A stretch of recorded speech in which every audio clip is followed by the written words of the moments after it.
사랑과 은혜가 풍성하신 하나님 아버지, 죄 가운데 있었던 저희를 주님의 피로 우리의 모든 죄를 사해 주시고 또 우리를 구원해 주심 너무나 감사드립니다. 이 코로나 시대에 우리가 복음을 전하고 또 신앙생활을 하고 있습니다. 우리를 더욱 교훈해 주시고 또 우리가 더욱 하나님 앞에 올바로 살아갈 수 있도록 도와주시고 또 우리가 더욱 이 기회에 신앙을 회복하고 더욱 하나님 앞에 나아갈 수 있도록 도와주시옵소서. 특별히 천안교회 사랑해 주시고 또 천안교회를 통해서 더 많은 하나님의 역사가 또 구원의 역사가 나타날 수 있도록 도와주시옵소서. 또 우리 식구들 하나님께서 이 어려운 속에서도 보호해 주시고 건강을 지키게 해 주시고 또 주님을 의지하며 더욱 살아갈 수 있도록 도와주시옵소서. 시종을 주님께 맡기며 예수님 이름으로 기도드렸습니다. 아멘. 하박국 3장 2절을 보시겠습니다. 구약성경 1304페이지 하박국 3장 2절입니다.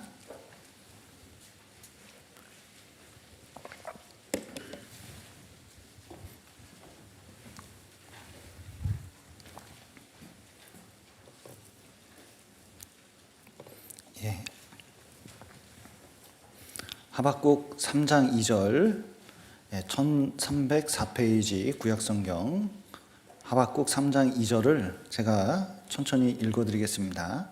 여호와여, 내가 주께 대한 소문을 듣고 놀랐나이다. 여호와여, 주는 주의 일을 이 수년 내에 부응케 하옵소서. 이 수년 내에 나타내시옵소서. 진노 중에라도 긍휼을 잊지 마옵소서. 안녕하십니까? 정읍교회 이상현이라고 합니다.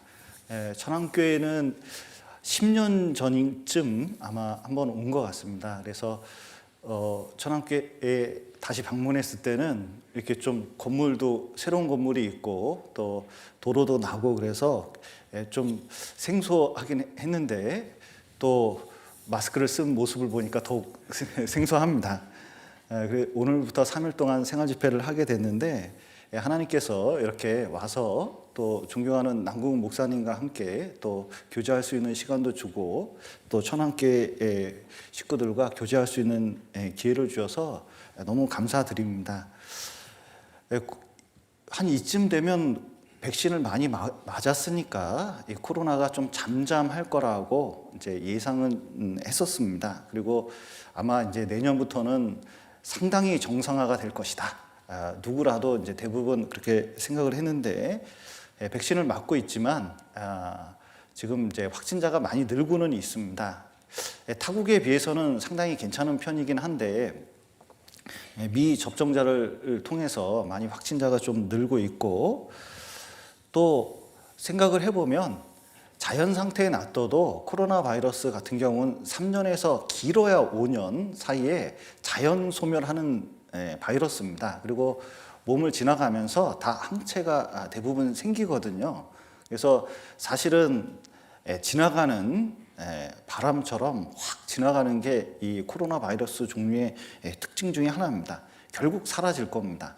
그러나 백신을 맞고 항체를 우리가 대부분 가지고 있기 때문에 그렇게까지 걱정할 이유는 없는데 지금 이제 항체율이 조금 떨어지는 것 같습니다. 특히 이제 요즘 많아져서 저도 월요일 날 부스터 샷을 맞았습니다. 그래서 지금 제 몸에는 3일 지났기 때문에 항체 충만하고 있습니다.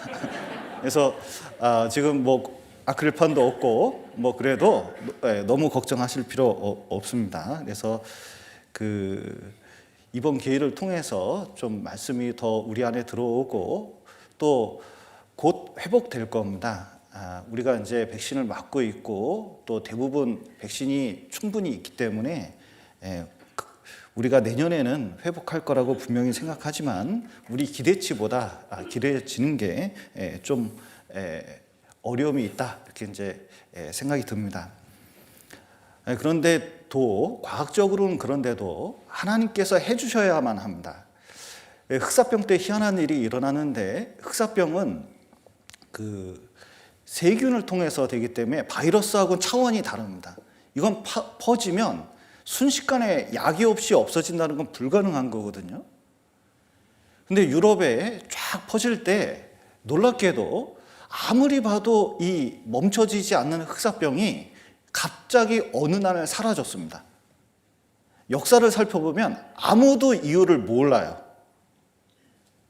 놀라운 것은 그때 당시 하나님을 믿는 많은 사람들이 하늘을 향해서 기도를 했고 간절히 기도했고, 또 놀라운 것은 그때 개신교들이 그 흑사병을 통해서 더 전도가 됐어요. 그리고 자리를 잡았습니다. 오히려 천주교에 있던 그런 세력들이 중세 시대 때 있었던 그 많은 것들이 무너지고 하나님께서 그 흑사병을 통해서 신앙을 세우는 계기가 됐습니다. 그러던 어느 날 흑사병은 사라졌어요. 그래서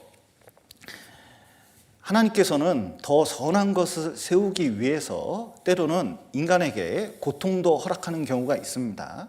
하나님께서 무언가 허락할 때는 이유 없는 것은 없습니다. 많은 분들이 고통이 있습니다. 이 시대에 전도하는데 가장 어려운 문제 중에 하나가 고통의 문제라고 얘기를 하거든요. 신학적으로는 어려운 말을 씁니다. 신정론이라고 하는데, 하나님이 계시면 왜 사람이 이렇게까지 고통을 받냐는 거예요. 특별히 다른 사람이 아닌 내가 왜 내 가족 중에 사랑하는 사람이 이렇게까지 큰 어려움을 당하냐? 하나님은 사람을 괴롭히시는 분이냐? 이렇게 종종 얘기하는 사람도 있고, 그것 때문에 하나님을 못 믿는 사람도 종종 있습니다. 그러나 하나님은 고통을 줄 때는 이유가 있습니다. 하나님의 존재와 고통의 문제는 이율배반적인 전혀 다른 문제가 아닙니다.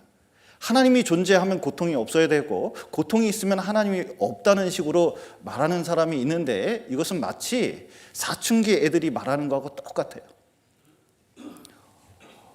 부모님이 내 말 안 들어주고 나를 홀대하고 때로는 매를 대고 용돈을 깎고 그 때로는 이빨을 뽑아버리면, 어린애 같은 경우는 실을 묶어가지고 이빨을 빼버리잖아요.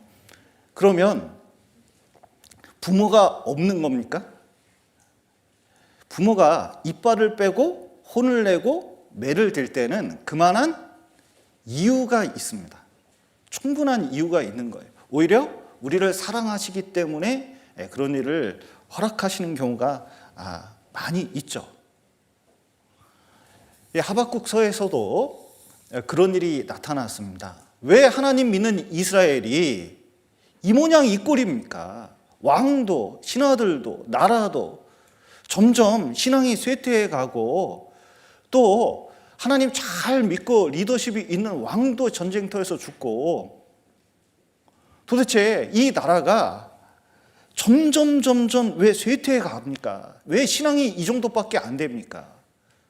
또 신흥 바벨론은 일어나가지고 왜 무서운 일이 생길 것 같은 불안한 느낌이 드는지 모르겠어요. 그러니까 하나님께 호소를 해봤습니다. 그랬더니 하나님께서 그 바벨론을 들어서 이스라엘을 아주 하박국이 생각하는 것 이상 고통을 허락할 것을 예언을 했습니다. 하박국은 맨 처음에 이해를 못했어요. 몇 번이나 물어봅니다. 그런데 결론은 이유가 있다는 거예요. 이유를 다 설명할 수는 없지만 분명히 악에 대한 심판도 있고 이유도 있다는 겁니다. 그리고 그 하박국이 하나님 말씀을 듣고 믿음이 생긴 다음에는 고통이 빨리 해결되는 것보다는 그 고통을 통해서 이스라엘이 빨리 회복되기를, 하나님 뜻이 이 땅에 빨리 이루어지기를 간절히 바랬습니다.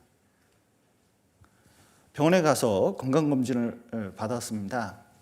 그랬더니 의사가 암이래요.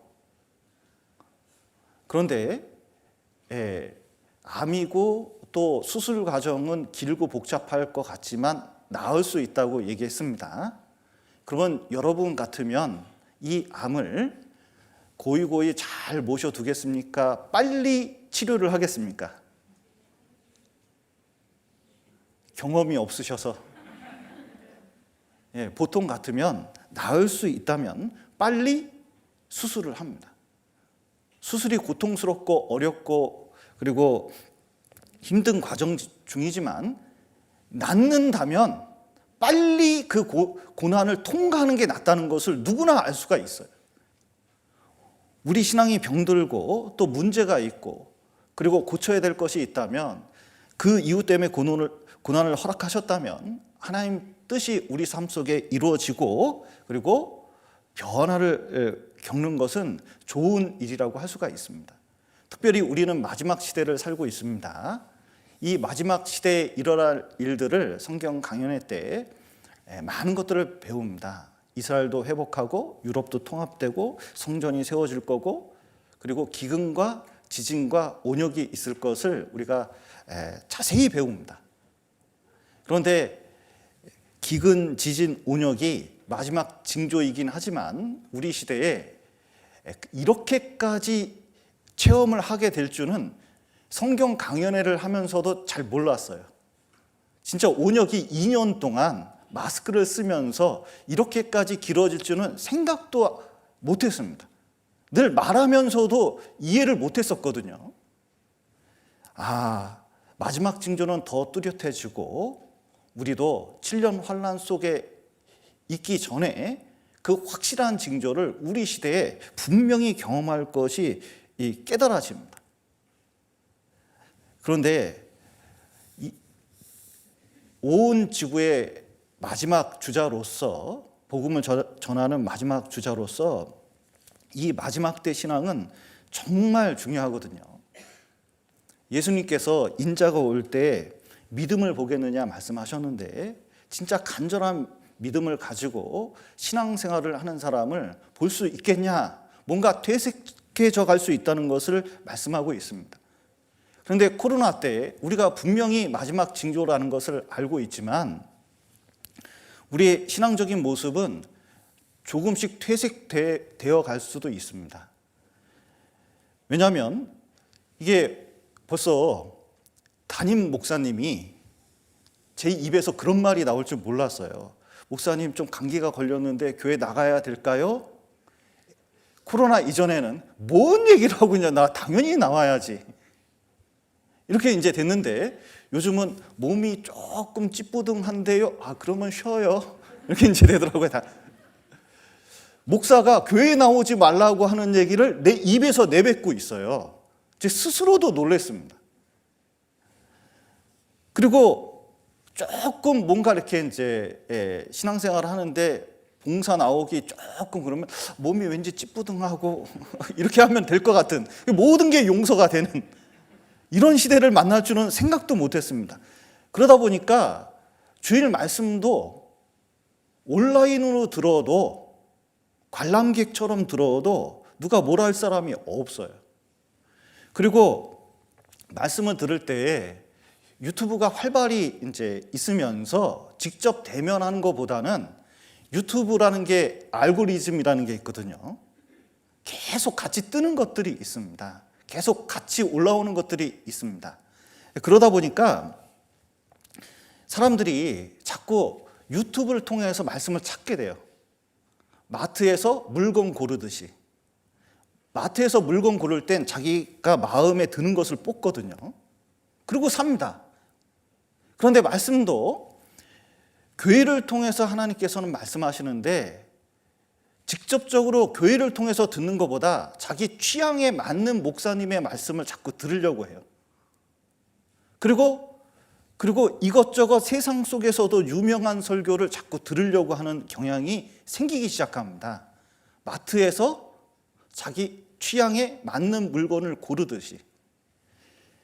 그러다 보면 우리 마음속에 시간이 지나보면 어느덧 다른 습관을 갖고 있어요.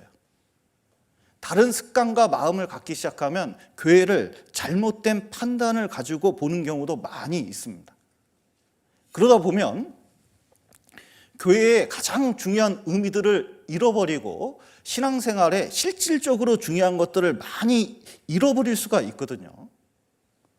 그리고 이것이 오래되면 무언가 내 마음속에서 퇴색돼 가고 녹슬어져 가고 있는 것이 있는데 본인도 모르는 경우가 종종 있습니다. 6개월 전에 미국 플로리다 주에 12층 아파트 붕괴 사고가 있었습니다. 거기에는 해변가였는데 엊그제만 해도 멀쩡하고 튼튼하게 안전점검까지 깔끔하게 마친 아파트였습니다. 그런데 무너질 때 한순간에 무너졌어요. 왜 그런가 살펴봤더니 콘크리트는 멀쩡한데 그 안에 염분 때문에, 바닷가이기 때문에 땅이 이게 해수면이 2mm씩 높아져 가고 있대요. 그러면서 염분이 조금씩 땅 속으로 스며들어 가지고 그 콘크리트 속으로 들어가면서 철근을 녹슬게 만든 겁니다. 그리고 조금씩 이 물기 때문에 2mm씩 침하가 되고 있는데 30년이 지나니까 7cm 이상 이게 침하가 일어나고 녹이 쓸어 가지고 무너질 때는 갑자기 무너지는 거예요. 그런데 우리 신앙도 조금씩 실질적이고 중요한 것들이 코로나 시대에 조금씩 녹슬기 시작하다가 본격적으로 신앙생활을 할 때는 갑자기 무너지는 수도 있습니다. 특별히 우리가 이 시대에 실질적으로 복음을 전하고 생활해야 될 것이 많이 있는데 그것이 다 우리 원하는 대로 되는 것 같지는 않아요. 작년에 그 생활 집회, 작년인가요? 올해인가요? 이렇게 생활 집회를 딱 잡을 때 이맘때면 다 괜찮을 줄 알았어요, 진짜로. 그런데 그 모든 것도 생활 집회를 하든 전도 집회를 하든 주일 집회를 하든 그 모든 것, 우리가 일상생활 속에서 늘 당연하다고 생각한 것도 모든 것이 하나님이 허락하셔야만 되고 하나님 손에 달렸다는 것을 이렇게 깨닫게 됩니다. 이스라엘도 회복하는 것도 다 하나님 손에 달렸고 하박국도 그걸 깨달은 거예요. 그래서 늘 기도하고 빨리 하나님 뜻이, 여기 주의 일을 여기 한번 보시죠. 여호와여 내가 주께 대한 소문을 듣고 놀랐나이다. 여호와여 주는 주의 일을, 여기 주의 일이라는 게 지금 이스라엘을 징계를 주는 일, 벌을 주는 일을 말하고 있는 거거든요. 이 수년 내에 부흥케 앞서서 결국 주님께서 하시고자 하는 그 뜻을 지금 빨리 이루어 달라고 하는 거예요. 수술을 빨리 해달라, 고난을 빨리 해달라, 그리고 이스라엘이 빨리 회복하게 해달라, 그렇게 간절히 바라고 있습니다. 그리고 부흥케 해달라는 게 회복케 해달라는 거거든요. 빨리 신앙생활이 다시 새롭게 되어서 회복될 수 있게 해달라고 간절히 이제 기도하고 있는 모습입니다. 우리도 이 수년 내에 코로나 시기를 지나가고 빨리 다시 새롭게 되기를 간절히 바라는 마음이 있고 다시 부흥케 됐으면 좋겠다는 마음이 듭니다. 그리고 연말이고 또 새해가 밝아오고 있습니다. 이때에 무언가 다시 시작할 수 있는 기회를 주시는 거거든요. 코로나 속이긴 하지만 백신 접종을 거의 대부분 이제 해가고 있기 때문에 내년에는 분명히 코로나가 무언가 이제 지나갈 거라고 생각이 듭니다. 이때부터 좀 잘 시작해야 되거든요. 시작이 반이거든요. 12월 달, 1월 달을 잘 보내면 6개월은 거뜬합니다. 그래서 6월 달에 생활 집회를 한 번 더 하면 돼요. 네. 그러면 점점 일어날 수 있기 때문에 우리가 한번 다시 시작하는 마음으로 말씀을 이번 기회에 세 가지 주제를 가지고 배워봤으면 좋겠습니다. 오늘은 요한계시록 2장을 가지고 처음 사랑에서 다시 시작하라라는 주제를 가지고 배워보도록 하겠습니다. 요한계시록 2장을 보시겠습니다. 2장 1절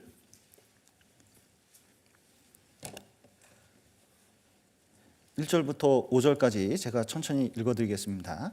에베소 교회의 사자에게 편지하기를 오른손에 7별을 붙잡고 7금촛대 사이에 다니시는 이가 가라사대 내가 내 행위와 수고와 내 인내를 알고 또 악한 자들을 용납지 아니한 것과 자칭 사도라 하되 아닌 자들을 시험하여 그 거짓된 것을 내가 드러낸 것과 또 내가 참고 내 이름을 위하여 견디고 게으르지 아니한 것을 아노라. 그러나 너를 책망할 것이 있나니 너의 처음 사랑을 버렸느니라. 그러므로 어디서 떨어진 것을 생각하고 회개하여 처음 행위를 가지라. 만일 그리하지 아니하고 회개치 아니하면 내가 내게 임하여 내 촛대를 그 자리에서 옮기리라. 예, 에베소 교회는 성경에서 살펴보면 굉장히 좋은 교회 중에 하나입니다. 바울이 3년 동안 머물면서 목회했던 곳이고 초대 교부 중에 가장 유명한 교부 중에 한 명인 폴리캅이 이 교회에서 목회를 했습니다. 그리고 사도 요한이 말년에 에베소 교회에서 있었다고 알려져 있거든요. 여기 보면 내 행위와 수고와 인내를 안다고 말씀하셨는데 분명한 행위, 그 삶의 모습이 있었고 수고를 했습니다. 그리고 참았어요. 인내로서 신앙생활을 했습니다. 얼마나 신앙생활 잘했습니까? 게다가 말씀도 너무 교리적으로 탄탄하게 알아서 악한 자들을 용납지 않았습니다. 특별히 교회 안에 니골라 당이 있었는데 니골라 당은 도덕 폐기론자라고 할 수도 있습니다. 그러니까 구원받았으면 자유롭게 살아도 된다는 식으로 얘기하는 사람들이 있거든요.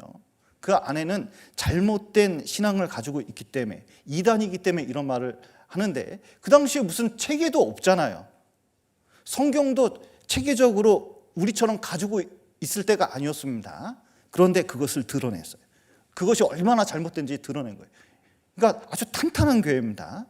그리고 로마 황제가 자기를 신상을 만들어 놓고 자기 모습으로 신상을 만들어 놓습니다. 그래서 유럽에 가면 황제 신상이 이런 모습으로 하고 있는 것들이 많이 있거든요. 이게 그냥 황제의 이순신 장군 동상처럼 만들어 놓은 게 아니라 신상입니다. 그러니까 황제 이 신상을 보고 절을 하라는 거예요. 절을 안 하면 그리스도인이라고 해서 다른 주를 섬긴다 그래서 때로는 죽임을 당하기도 했습니다. 그러니까 굉장히 무서운 일이 일어났거든요. 그런데 그런 박해 속에서도 믿음을 견고히 지킨 교회가 에베소 교회입니다. 그런데 주님께서 촛대를, 구원의 역사를, 성령의 역사를 옮기실 만한 심각한 일이 일어났어요. 그 심각한 일이 무엇이냐? 처음 사랑을 버렸다는 겁니다. 처음 사랑이 무엇이냐? 이게 처음을 시간적인 개념으로 받아들이면 안 됩니다.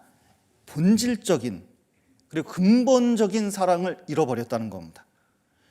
근본적이고 본질적인 사랑, 그것은 십자가의 사랑입니다. 구원받는 사랑이거든요. 이 고린도전서 13장에 사랑장이라고 보통 얘기를 하죠. 거기 사랑을 다른 단어로 바꾸면 뭘까요? 세 단어로 바꾸면 뭘로 바꾸면 딱 좋을까요? 한번 읽어보죠. 그래도 여기 붙잡으시고 읽어보는 게 좋을 것 같습니다. 고린도전서 13장입니다.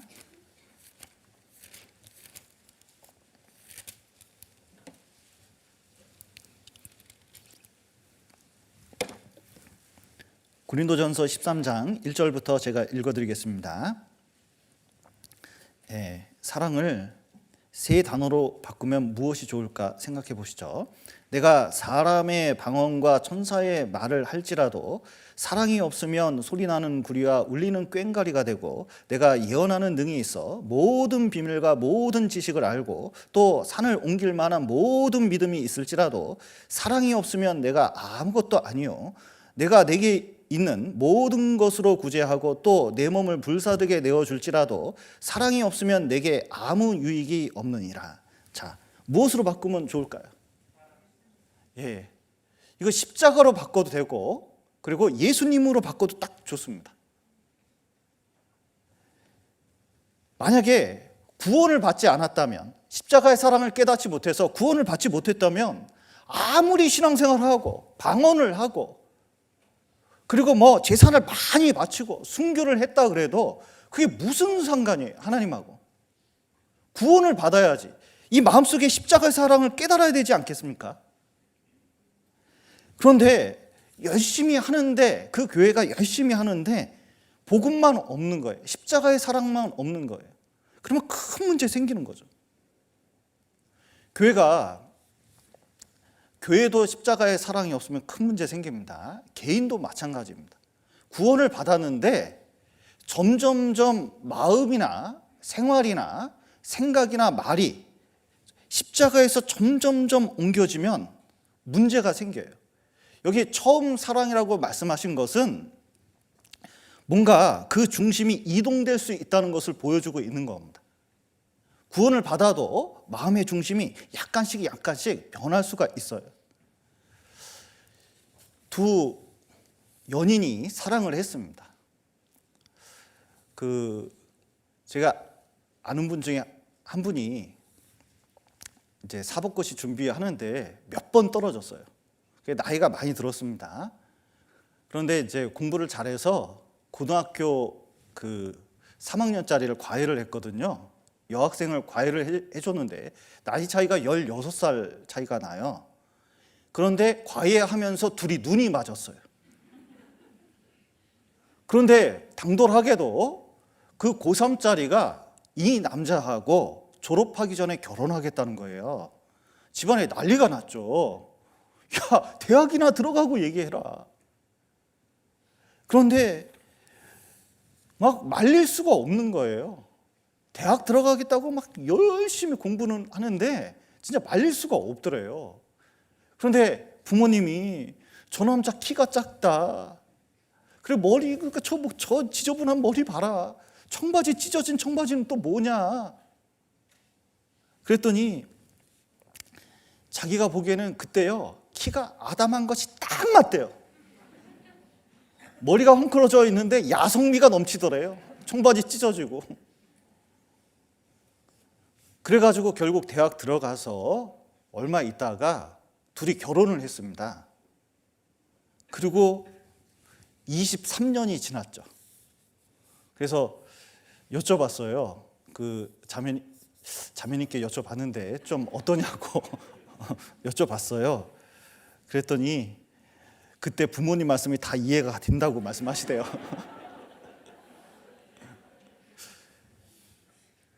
그런데 참 결혼하기 전에는요 막 다 해줍니다. 꽃다발도 주고 먹을 것도 사주고 그리고 뭐 해달라는 것도 다 해주고 그리고 서로 상대방 중심이에요. 그러니까 둘이 만나면 좋을 수밖에 없어요. 그냥 둘 다 막 서비스를 해주는데 뭐 만나면 너무 재밌죠. 말도 잘 받아주고 결혼을 했습니다. 그러면 중심이 상대방 중심입니까? 나 중심입니까? 설거지 누가 해야 돼요?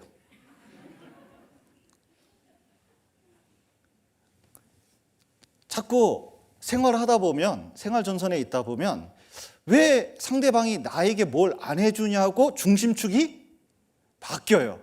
그러면 그때부터 이상하게 사랑이 식기 시작합니다.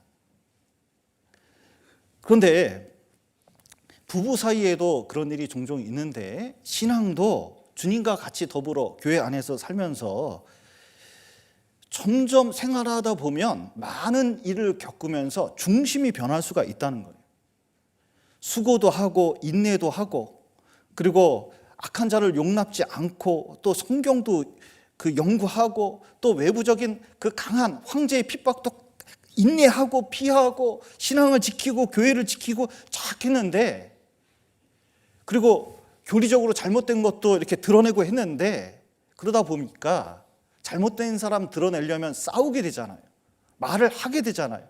감정이 상하게 되잖아요.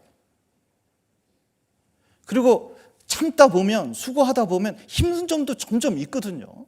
처음에는 구원받은 사랑 때문에 그걸 했는데 나중에 보니까 그것이 점점 퇴색되어 가는 경우가 있어요. 그리고 왜 이렇게 힘드냐? 처음에는 익숙지 않을 때는 마음이 중요하거든요.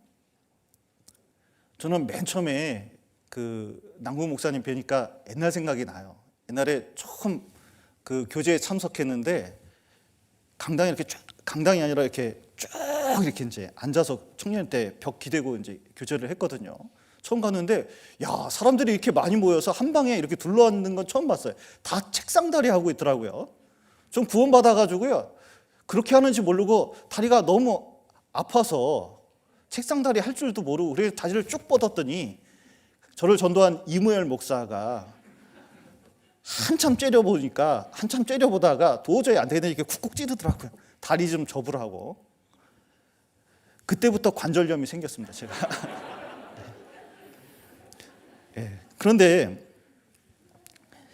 그때는 그런 걸 몰랐어요. 그리고 무슨 간증을 하라는데 교제 나간다는 것도 되게 이상한 단어지 않습니까? 남자끼리 무슨 교제를 해?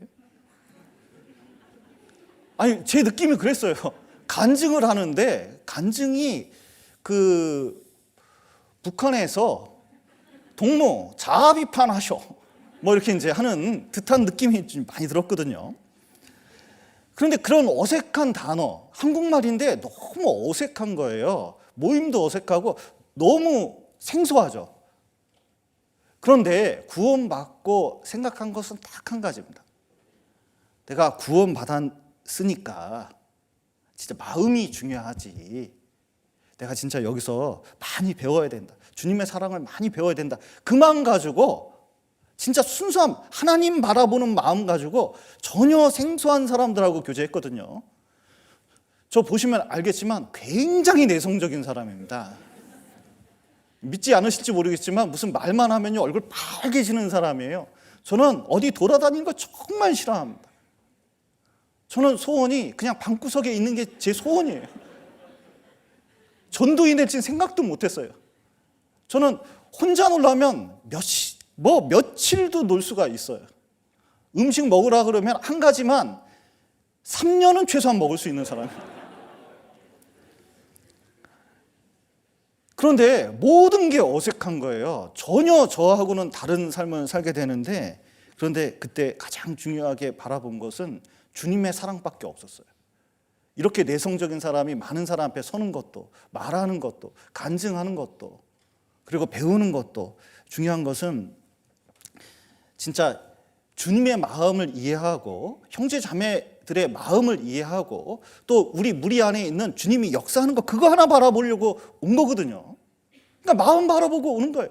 성경 읽을 때도 읽어보면 뭐 하시니라 이게 쓰는 말입니까? 그런데 굉장히 오래된 말인데도 이걸 이해해 보려고 하는 거예요. 뭐냐면 주님은 무슨 뜻으로 이렇게 말했을까? 읽어보면요. 읽어볼수록 거기서 뭔가 많이 느껴지거든요. 그때 제일 중요한 것은 마음이었습니다. 근데 시간이 지나다 보니까 성경도 익숙해져요. 교제도 익숙해져요. 간증도 익숙해져요. 설교도 익숙해져요. 성경 강연에도 익숙해져요. 익숙해지다 보면 점점 틀에 익숙하다 보면은 마음이 덜 중요해집니다.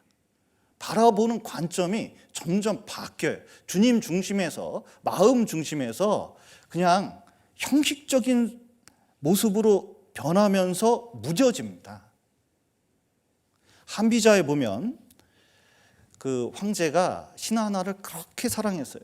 완전히 형제처럼 사랑했습니다. 그런데 이 신하가 어머니가 아픈 거예요. 그런데 궁궐 안에는 마차밖에 없었거든요. 황제의 마차밖에 없었거든요. 근데 아프시다는데 어떻게 빨리 가봐야 되는데 허락도 안 받고 급히 그 마차를 타고 집에 가서 어머니를 돌봐드리고 살려냈어요. 그런데 그게 보고 갔죠. 허락 없이 그 황제의 마차를 쓰면 그 당시에는 사형입니다. 그런데 황제가 웃으면서 걔가 얼마나 효자인지 몰라. 얼마나 급한 일이었으면 내 마차를 썼겠냐. 이해를 해줬어요. 왜냐면 너무 좋은 친구였거든. 그리고 그 바깥에 이제 그 어디를 가는데 과수원을 지나게 됐는데 과수원에 있는 그 복숭아를 하나 딱 따가지고 신하가 딱 먹었는데 너무 맛있는 거예요. 그 복숭아, 한 입 깨물은 그 복숭아를 황제에게 드렸어요. 황제, 이거 드셔보세요. 너무 맛있어 이거. 그랬더니 주변에서 다 놀라는 거예요. 왜냐하면 침 묻은 복숭아 주면 안 되거든요. 근데 황제가 얘가 이게 얼마나 맛있으면 나 이거 줬겠냐 이렇게 얘기를 한 거예요. 근데 옛날에 황제의 말은 다 기록하거든요. 수년이 지난 다음에 간신들이 득세하고 그리고 충성스러운 이 신하가 황제가 이 일을 추진하면 정권이 엎어지게 생겼어요. 자기 목숨을 걸고 간언을 했습니다. 그런데 간신들이 자꾸 그 잘못된 말을 해주니까 그게 귀에 들어오기 시작한 거예요.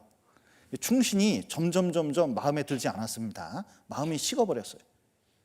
그러다가 어떡할까 하다가 옛날 일을 쭉 보니까 마차 가져가고 침 묻은 복숭아 준 거 이게 두 개 가지고 얘를 죽여버립니다. 옛날에는 그렇게 칭찬하더니 지금은 죽여버린 거예요. 왜 그랬을까요? 마음이 변했죠. 마음이 변했어요. 시간이 지나니까 퇴색한 거예요.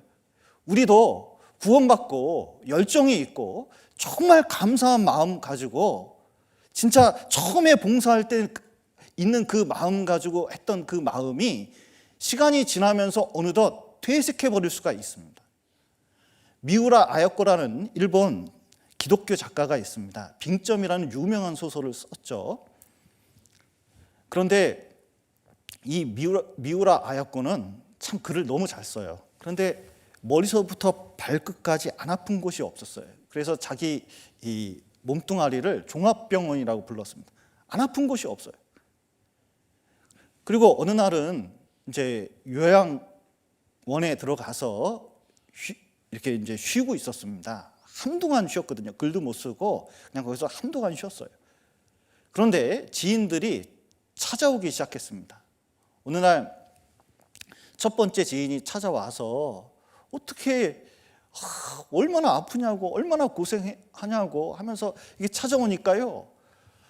요양원에 있던 미우라 아요코가 너무 반가운 거예요. 그 멀리서 찾아와서 이렇게까지 인사까지 하고 그리고 얘기를 해주는 게 너무너무 감사했대요. 찾아온 것만으로도 너무너무 감사한 거예요. 나를 이렇게까지 생각해 주더니. 그런데 생각도 하는데 갈 때 일본도 봉투를 주거든요. 병원비 쓰라고 봉투를 탁 주고 가는 거예요. 근데 워낙 유명한 작가라 각지에서 누가 자꾸 아는 사람들이 찾아왔어요. 그리고 한참 얘기하고 갈 때마다 봉투를 놔두고 가는 거예요. 그런데 자기하고 가장 친한 사람이 일본이 굉장히 길지 않습니까? 정말 멀리 있는 자기 친구가 찾아와서 얼마나 반가워하면서 얘기하고 또 그 옛날에 있었던 얘기하면서 웃으면서 자꾸 얘기를 하는 거예요. 자기도 맨 처음엔 되게 반가웠대요. 그런데 이제 가겠다고 하는데 일어서고 병원 문을 나서는데 봉투가 안 나오네. 그리고 정류장까지 이제 멀리 가니까 정류장까지 갔습니다. 그러면 이쯤에서 나오겠지 생각했는데 아직도 안 나와요. 그 버스를 탔습니다. 그리고 버스 타면서 막 손을 흔들면서 자리에 앉고 막 손을 흔들면서 가는데 돌아서면서 속으로 그랬대요. 싱거운 사람. 그리고 걸어가는데 자기 자신에 대해서 깜짝 놀랐대요. 맨 처음에는 찾아오는 사람, 자기를 생각해 주는 그것만으로도 너무 고마웠는데 봉투를 받는 습관이 계속 들다 보니까 어떠냐면 그렇게 반가운 친구가 멀리서 많은 비용을 들어서 자기를 찾아왔는데도 세상에 만날 때부터 끝날 때까지 뭐 생각했어요? 봉투. 미우라 아야코야, 네가 얼마나 타락했냐? 정말 회개해야 되지 않냐? 정말 네 첫사랑의 감정을 잃어버리지 않았냐? 철저히 반성했다는 글이 있거든요. 여러분, 우리가 마음이 중요해지지 않았다면, 십자가가 중요해지지 않았다면, 복음이 중요해지지 않았다면 이거 정말 자기를 살펴볼 필요가 있습니다. 처음 사랑을 점점 잃어버리고 있지 않나 생각해 볼 필요가 있거든요. 처음 사랑을 잃어버리기 시작하면 형식만 남게 돼요. 틀만 남습니다. 그래서 말씀도 이제 틀만 남아요. 듣는 시간에 그냥 말씀을 듣는 거예요. 여러분, 말씀을 왜 듣습니까? 우리가 모든 것이 예배입니다. 하나님께 드리는 거거든요. 말씀을 들으면서 자기 마음을 깎아야 되거든요. 하나님 앞에 온전치 못한 것은 말씀으로 깎는 시간이고 생각하는 시간이거든요. 말씀을 들으면서 많은 생각을 하고 질문도 하고 대화를 할 수가 있습니다. 저는 진짜 하나님께 지난주에 너무너무 감사했어요. 왜냐하면 16주 만에 외부 강사가 오셨거든요. 외부 강사가 오셔가지고 설교를 앞에서 하는데 제가 앞자리 가서 딱 앉았습니다. 얼마나 기쁜지 몰라요. 말씀을 듣는데 막 적으면서 정말 그분은 설교를 하는데 마음속으로 대화를 하는 것 같은 거예요. 그리고 그 속에서 하나님을 발견하고 또 생각하는 시간을 갖는다는 것 자체가 너무 큰 기쁨이었습니다. 그런데 그냥 말씀 듣는 것이 틀이 돼버리면요, 자꾸 시계를 봐요. 언제 끝나지? 그리고 시간을 그냥 때우는 시간으로 받게 되고 자기가 좋아하는 목사님이나 자기가 듣고 싶은 내용만 자꾸 들으려는 이상한 특징이 생깁니다. 그러면 나중에는 이상하게 실질적으로 사랑하고 교제해야 될 교회를 사랑하는 마음이 이상하게 식어져 있다는 걸 발견하게 돼요. 여러분, 말씀은 담임 목사님 말씀을 잘 들어야 됩니까? 외부 강사 말씀을 잘 들어야 됩니까?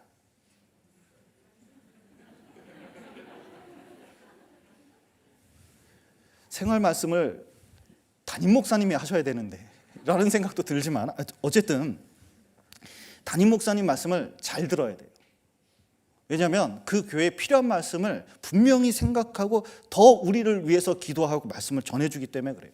그리고 교회를 통해서 성령께서 역사하셔서 우리에게 필요한 말씀을 주는 겁니다. 그러니까 잘 들어야 돼요. 들을 때 몇 번 들어야 돼요? 2번 들어야 돼요. 유튜브로 한 번 더 들어야 됩니다.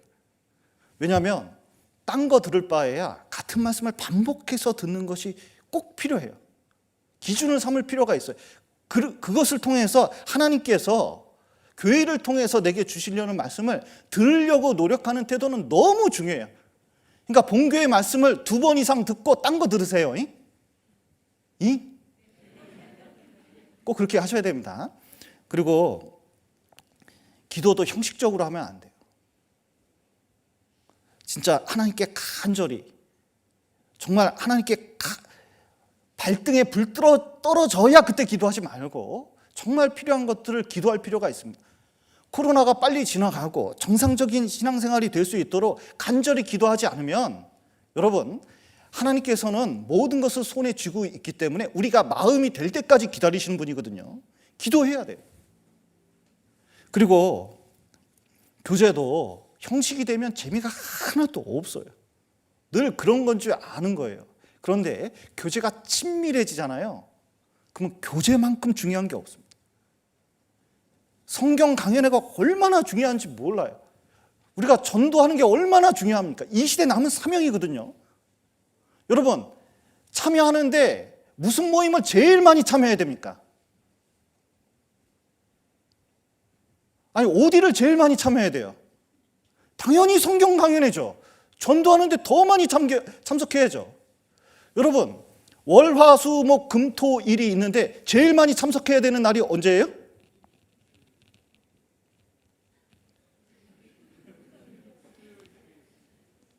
다 참석을 잘해야 되는데 특별히 어떤 시간을 쪼개서라도 나와야 되는 때는 죄복음 풀 때잖아요. 그런데 코로나로 익숙해지면요, 유튜브로 듣지 이렇게 돼버려요. 그러면요, 이상하게 전도도 생각만치로 안 됩니다. 여러분, 수양회 때 그 고생을 하고 잠도 잘 못 자면서, 그리고 고생은 수많은 봉사를 하면서 또 돈 내가면서 우리가 수양관에서 전도를 하지 않았습니까? 그런데 그런 희생을 하니까 많은 구원의 역사가 일어나잖아요. 그건 틀림없이 우리가 목도했고 역사가 일어난 것을 우리가 참여를 했습니다. 그런데 온라인으로 했습니다. 몸은 진짜 편해졌어요. 시간도 얼마나 여유로운지 몰라요. 근데 그만큼 구원의 역사가 일어날 거예요? 교회에서 하는 성경 강연에도 마찬가지입니다. 교회에서 성경 강연회 할 때 정말 어떻게 참여하느냐가 달라요. 우리가 교회에서 어떤 뭘 한다 그러면 직접적으로 참여하려는 노력 자체가 반드시 필요합니다. 봉사도 직분이 아닙니다. 교회가 점점 커져가고 그리고 세월이 많이 지났습니다. 그리고 오늘 식사하면서도 남궁훈 목사님 이 머리가 지실 줄은 제가 진짜 상상도 못했습니다. 시간이 그만큼 지났어요. 그런데 식구들도 많아지고 그랬습니다. 근데 점점 중요해지는 게 평판이 교회에서 중요해질 수도 있어요. 체면이 중요해지고, 내가 교회 신앙생활 한 지 몇 년이 지났는데, 그리고 교회에서 어떤 사람인데. 그런데 그런 것이 신앙, 내 삶을 지켜주는 건 아닙니다. 엘리 대제사장이 있었습니다. 이 엘리 대제사장은 대제사장이자 사사거든요.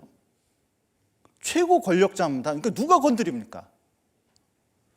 그런데 너무 잘 드셔서 이게 몸이 비둔해졌거든요. 지금 많이 몸무게가 나가신 것 같아요.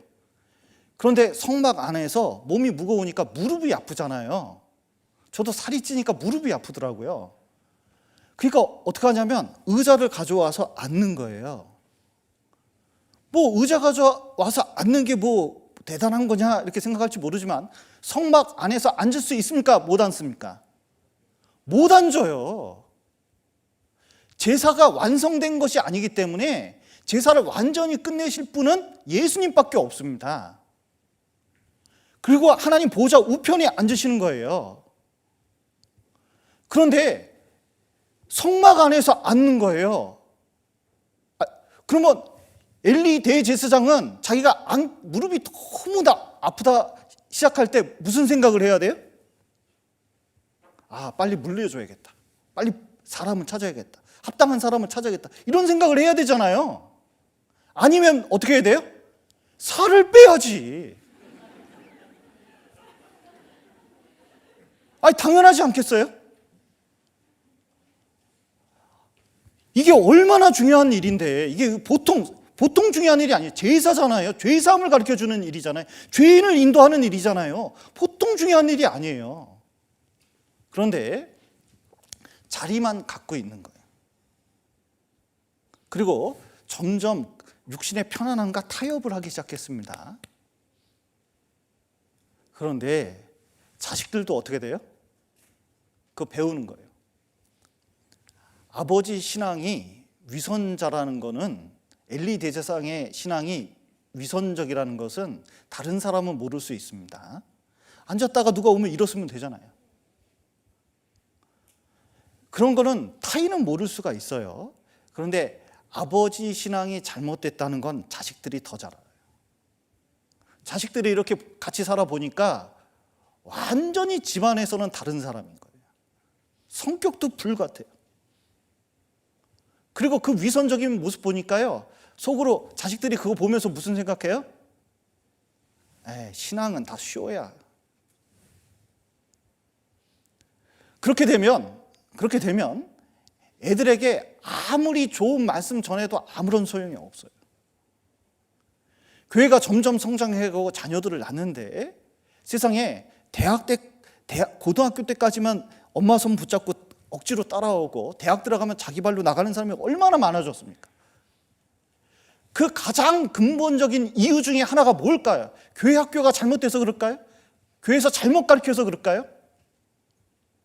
때때로 우리가 위선적인 행동, 교회에서는 좋은 말 하면서 집에 가서는요, 애가 4살밖에 안 됐다고, 3살밖에 안 됐다고, 7살밖에 안 됐다고 아무것도 모른다고 생각해서 그 앞에서 누구 욕하고 누구 욕하고 누구 욕하고 막 그래요.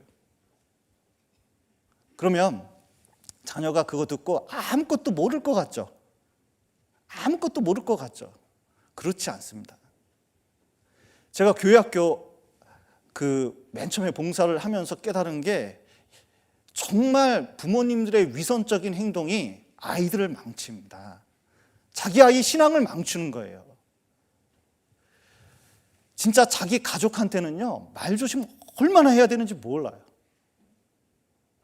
그런데 가정 안에서는 그렇고 교회에 와서는 굉장히 신실한 것처럼 보이게 되는 거예요. 그러나 그 신실한 것처럼 보이는 것 때문에 집사도 하고 그리고 봉사 직분도 갖습니다. 그러나 그 직분이 자기를 지켜주는 건 아니었어요. 나중에 벗게 뺏기고 자식들이 전쟁터에서 죽을 때 자기도 놀라서 자빠져 죽었습니다. 타협된 신앙이 언젠가 고목나무, 큰 나무 같은데 안에는 썩어 문드러져서 조그만 충격에도 다 무너지는 거예요. 형식만 남을 때 그렇게 되는 겁니다. 형식이 중요한 게 아니라 내적인 게 얼마나 중요한지 몰라요. 이 안이 텅텅 비어가잖아요. 그러면요, 자기 의밖에 안 남습니다. 그리고 자기 이익밖에 안 남아요. 베드로 보십시오. 처음 사랑, 아직 구원받기 전이지만 예수님에 대한 사랑이 자기가 3번 부인하면서 완전히 식어져 버렸어요. 부활하신 예수님을 봐도 감흥이 없어요. 옛날 같으면 뭐 난리가 났을 거예요. 우리 예수님 부활했네, 빵빠레 울리면서 다 모여, 그리고 막 난리가 났을 텐데 본인이요, 말을 못해요. 예수님 앞에서 3번이나 부인했기 때문에 말을 못하고 있어요. 갈릴리 호수에서 좀 기다리라고 했거든요. 그러면 갈릴리 호수에서 기다려야 돼요? 물고기 잡으러 가야 돼요? 나는 물고기 잡으러 가노라. 처음 사랑을 잃어버리고 시간이 오래되면서 이게 직분 잃잖아요. 가능하면 직분을 안 맡으려고 하는 이 특성이 생겨요. 그러면서 어떻게 하냐면 이제 일하러 가려고 그래요. 일하러. 그래서 뭘 쳐다볼까요? 알바 천국? 천국을 바라봐야 될 사람이 알바 천국 바라보고 있고 일자리 알아보고 있고 그래요. 그러면 이상하게 생활 때문에 자식 때문에 등등등등 얘기를 하지만 실제로는 마음이 없어서 그런 경우도 많거든요. 그리고 교회에서 무슨 일이 일어나도 관심이 없어요. 여러분, 사랑의 반대가 뭐죠?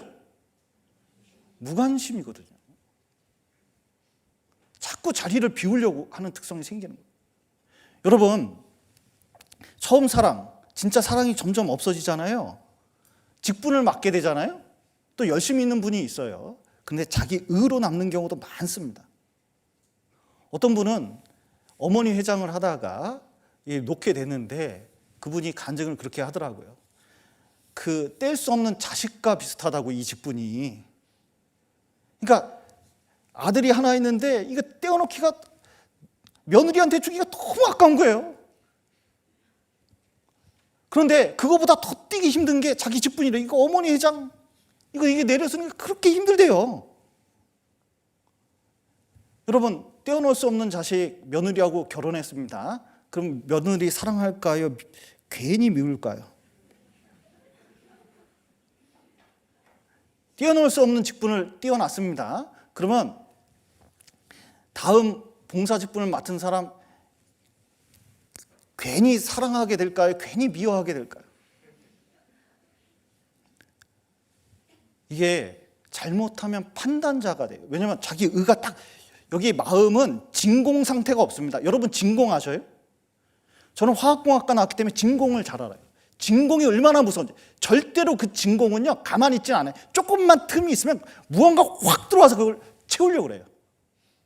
여러분 이 마음은 절대 진공이 될 수 없습니다. 뭔가 끊임없이 채우려고 그래요. 비어있는 꼴을 못 봐요. 스스로 찾아가서 그걸 다 채우려고 그래요. 그런데 형식이 딱 나면 여기에 자기를 딱, 자기 의를 딱 세우려고 그러죠. 일은 이렇게 해야 돼. 된장은 이렇게 써야 돼. 김치는 이렇게 만들어야지. 그 김치가 이렇게 짜야 딱 이렇게 돼요. 여러분 부부관계가 냉랭해질 때 나타나는 현상이 뭐죠? 말투가 달라집니다. 서로. 그래서 가장 많이 쓰는 단어가 뭡니까? 비난, 방어, 반격, 무시, 담쌓기. 그러니까 성경에서는 판단과 업신여김인데 이 단어를, 이 네 가지 단어를 쓰는 부부는 95% 이상 이혼할 확률이 있대요. 가트만 박사가 이것을 수학 공식으로 만들었기 때문에 그 공식에 넣으면, 책도 있습니다. 공식도 있어요. 넣으면 단어 쓰는 거 보면 다 나와요. 교회 내에서도 갈등이 생기고 문제가 생기는 경우에는 다른 게 아닙니다. 판단과 비난과 그리고 업신여김, 무시하는 태도들, 이런 것들이 교회를 냉랭하게 만드는 거예요. 교회만 냉랭하게 만드는 게 아니에요. 자기도 냉랭하게 만드는 거예요. 그래서 가능하면 복음 중심으로 쓸 필요가 있어요. 제 수양회 때 그걸 경험한 적이 있습니다. 저는 전공 때문에 상담을 할 때 수양회 가면 이상하게 첫날을 많이 데려와요. 창조. 그러면 이제 창조를 하기 시작하면 창조에서 끝나는 게 아니라 이제 죄 전까지 해야 돼요.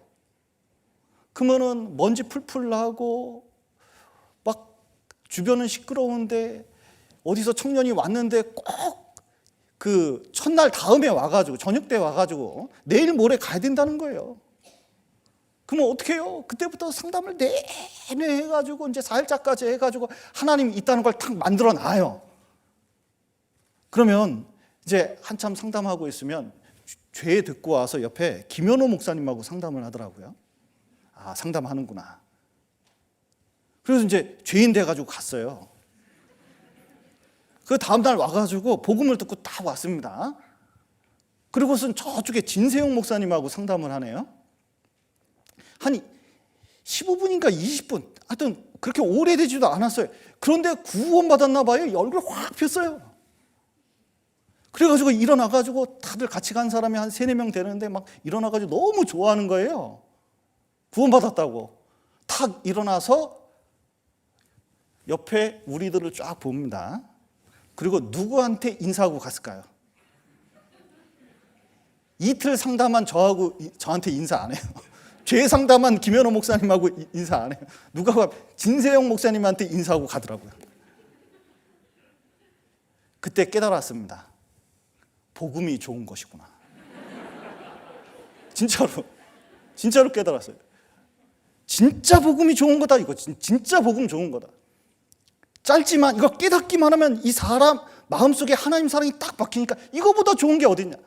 아무리 창조 얘기하고 막 신비하게 풀어내고 하나님 존재를 신비하게 풀어내고 이스라엘 역사를 아주 자세히 얘기하고 고고학 증거를 많이 얘기할지라도 그 내용은 하나님 사랑에 심기는 건 아니에요.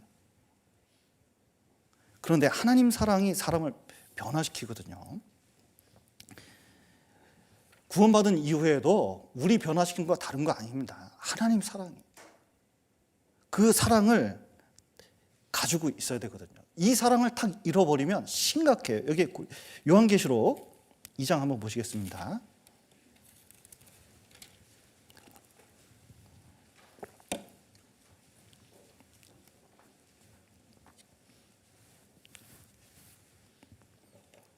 (4절) 그러나 너를 책망할 것이 있나니 너의 처음 사랑을 버렸느니라. 너를 책망할 것이 있나니 되는데 영어로는 against thee, you 이렇게 돼 있거든요. 너를 거스린다, 대적한다 그런 뜻이에요. 여러분, 하나님이 우리 보고 이렇게 열심히 사는 에베소 교회에게 거슬린다고 얘기하는 거예요. 마치 이와 같습니다. 아내가 정말 철저해요. 율법 안 해요. 그래서 얼마나 튼튼한지요. 밥도 잘 줘요. 그리고 된장도 그냥 완벽해요. 밥을 주는데 센치까지 정확해요. 젓가락 막 반듯해요. 기가 막혀요. 그리고 막 시간도 정확하게 일어나서 정확하게 하고 막 살림도 정확하게 하고 다 정확하게 해요. 그런데 남편을 대할 때 너무 정확하게 대해서 처먹어? 이런 식으로 대하는 거예요. 어떻게 그렇게 살 수 있냐? 응? 사람이면 그렇게 살면 되냐? 막 이러면서 이제 잔소리를 계속해요. 그러면 남편이 그 얘기를 듣고 된장국이나 반찬을 밥을 맛있게 먹을까요? 숟가락 던져버릴까요? 너무 거슬리는 거예요. 너무 거슬리는 거예요. 말도 안 되는 거예요. 본인은 옳은 말을 했다는데 이건 옳은 말이 아니라 사람 속을 긁어버리는 거죠, 한번. 여러분, 옳은 말이 다 좋은 게 아닙니다. 옳은 말이 사람 속을 긁어버릴 정도가 아니라 찔러버리는 수가 있어요. 그래서 요즘은 뭐라면 팩트 폭행이라고 그러잖아요. 왜냐하면 그 안에 전혀 사랑이 없기 때문에 그런 거예요. 그래서 사랑을 잃어버리면 되는 게 없어요. 열심히 하는데 되는 게 없어요. 사랑만 있으면 되는 게 너무 많습니다.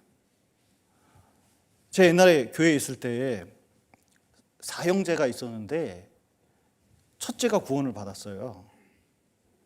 그 다음에 둘째가 구원을 받았어요. 또 첫째 그 형의 아내가 구원을 받았어요. 그리고 첫째가 구원받고 셋째가 구원받고 넷째가 구원받았는데 둘째는 사라졌어요. 왜냐하면 부모님 돈까지 해가지고 10억을 끌어당겨가지고 사업을 했는데 다 망해버려가지고 돈이 다 날아가서 집안에 막 큰 충격을 줬어요. 그러니까 얼굴을 볼 수가 없는 거예요.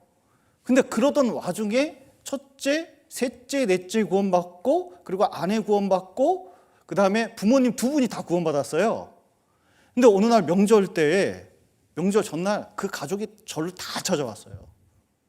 왜 찾아왔냐고 이렇게 이제 물어보니까 목사님 고맙대요. 뭐가 고맙냐고. 내가 더 고맙지. 이렇게 구원받는 거 얼마나 보기 좋은지 모른다고 이렇게 이제 얘기를 했더니 목사님 명절 때 우리 가족이 이렇게 모인 게 처음이래요. 왜냐하면 모이기만 하면 10억 얘기하고 자기 지금 빚 갖고 있는 얘기하고 그러니까 누구 때문에 이 돈을 투자했다, 둘째한테 누가 속았다 맨날 그러니까 만나기만 하면 술 먹고 싸우고 행패 부리고 그랬었다는 거예요. 그런데 구원을 받으니까 가족이 어느 날 구원받고 딱 모였는데 무슨 얘기하는지 아세요? 둘째 찾아서 전도하자. 그러니까 10억이 용서가 된 거예요. 야, 10억을 용서할 수 있을까? 여러분, 누가 나한테 10억 손해를 미치면 1억이라도 손해를 미치면 용서할 수 있습니까? 주님의 사랑으로? 교회 안에 보면요 5만 원도 용서 못하는 경우가 수두룩해요. 그거 가지고 막 감정이 상해가지고 막 오르락내리락 하는 사람도 얼마나 많은지 몰라요. 그런데 어떻게 10억을 용서할 수 있을까? 구원받으니까 주님의 사랑이 확 깨달아지고 처음에 받은 그 십자가 사랑이 너무 크니까 그 전에 날렸던 10억이 아무것도 아닌 거예요.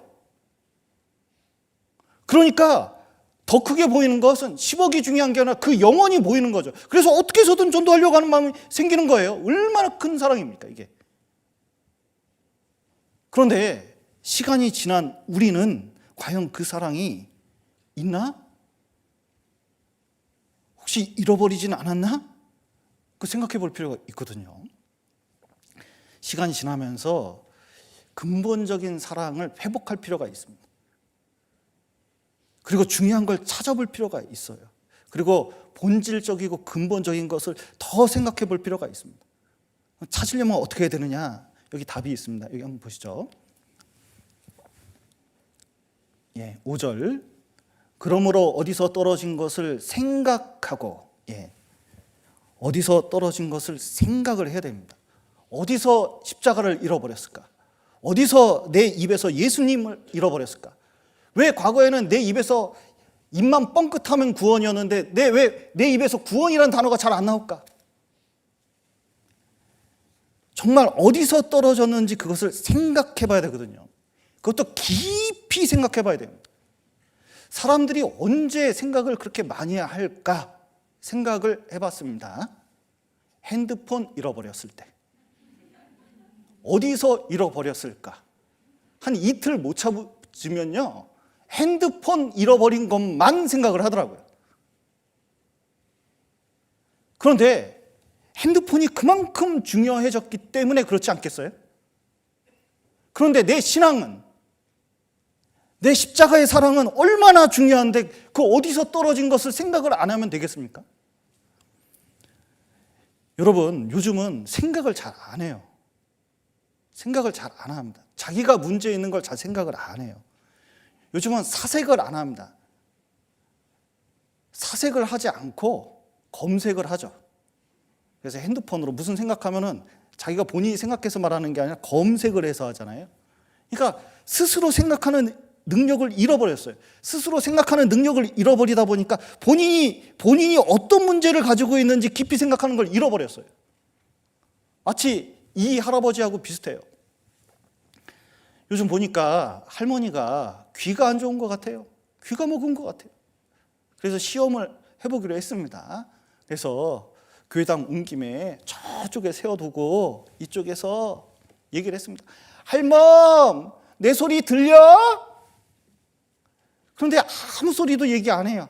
아이고, 귀가 좀 갔구만. 중간에 가서 할멈, 내 소리 들리냐고? 그랬더니 대답을 안 해요. 허허, 이거 좀 심각해졌네. 가까이 가서 할멈, 내 소리 들려? 얘기를 했습니다. 할머니 다가오더니 할아버지 귀에 대고 내가 3번이나 대답했어요.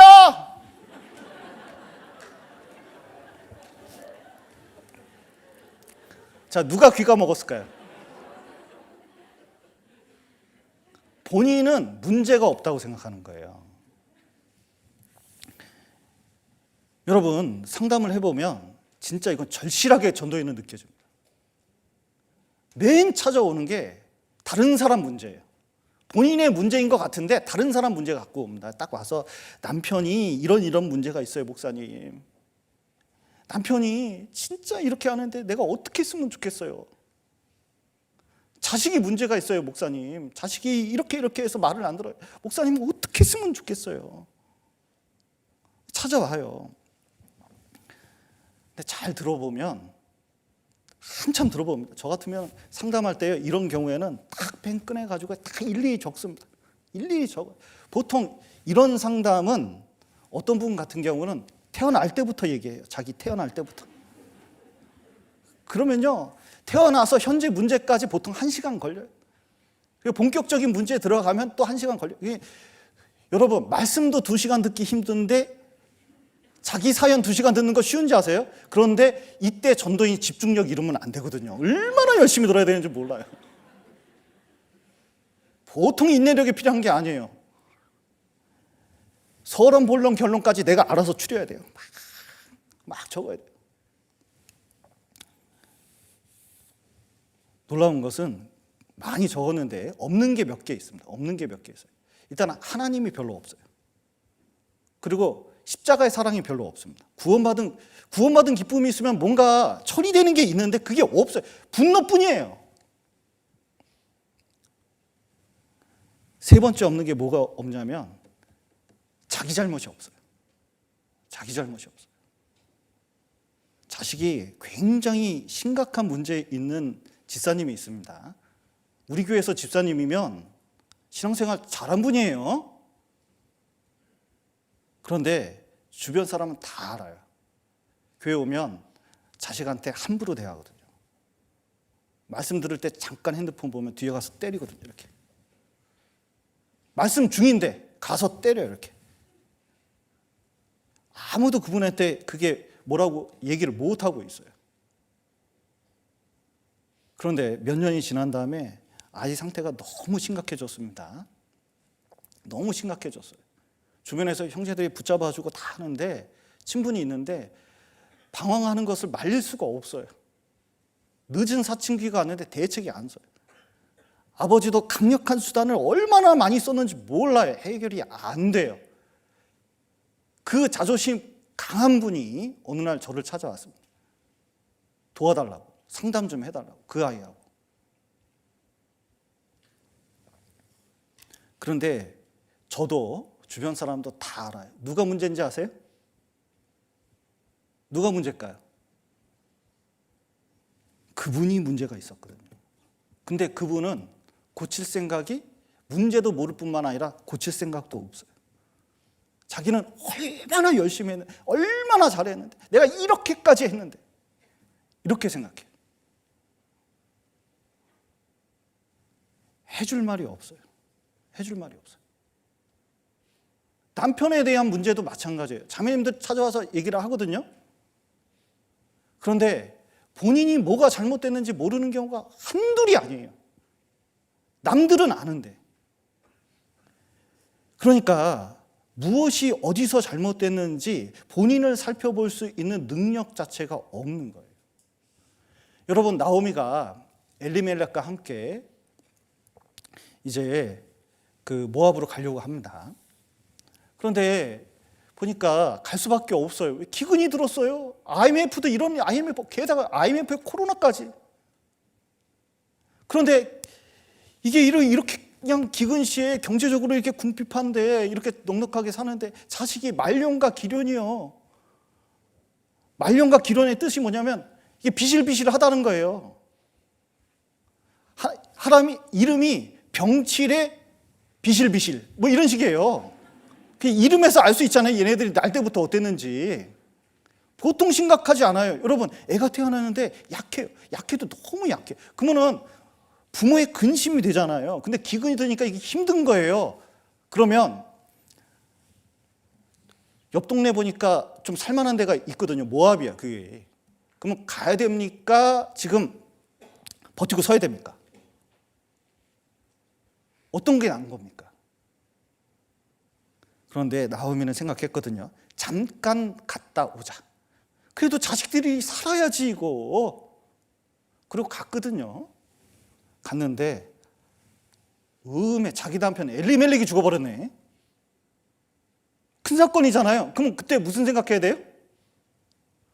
아, 이게 하나님의 징계인가? 넘지 말아야 할 선을 넘었잖아요. 이게 선을 넘으면 안 되거든요. 이게 선을 넘었죠. 신앙의 선을 넘었잖아요.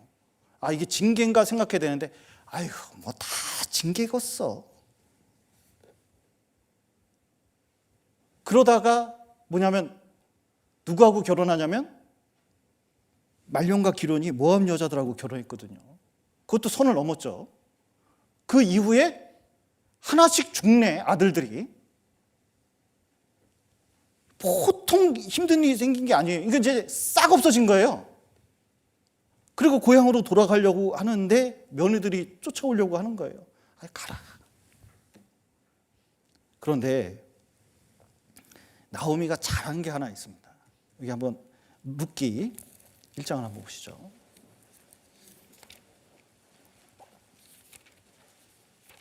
사사기 룻기입니다. 구약성경 403페이지 룻기 1장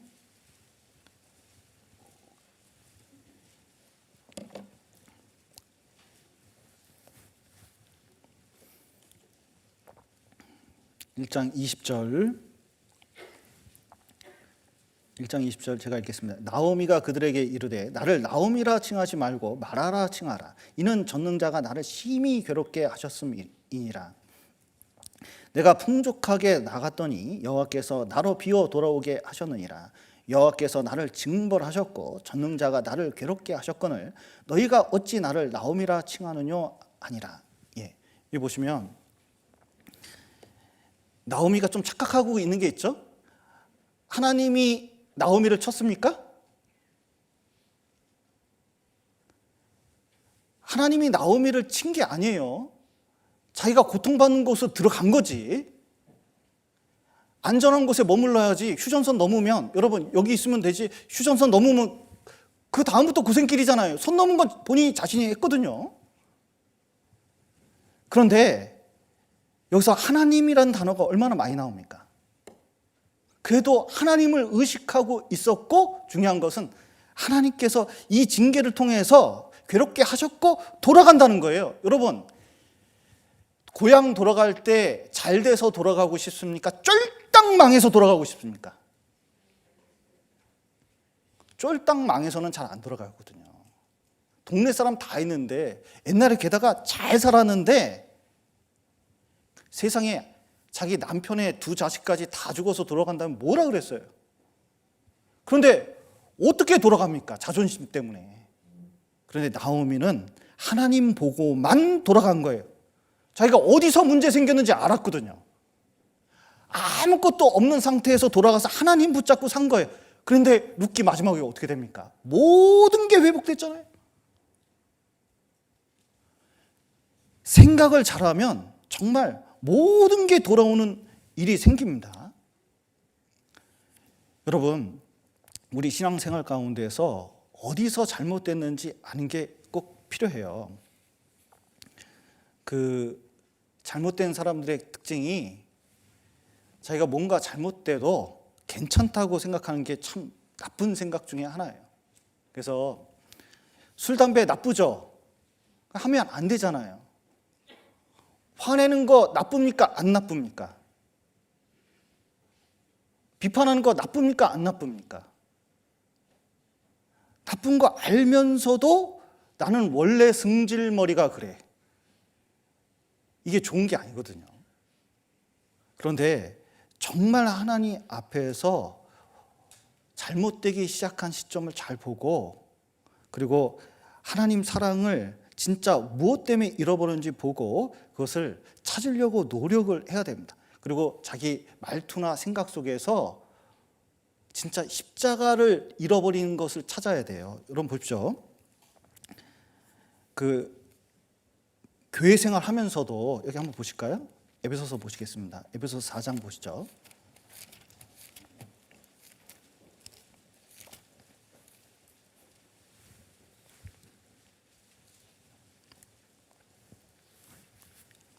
이거지.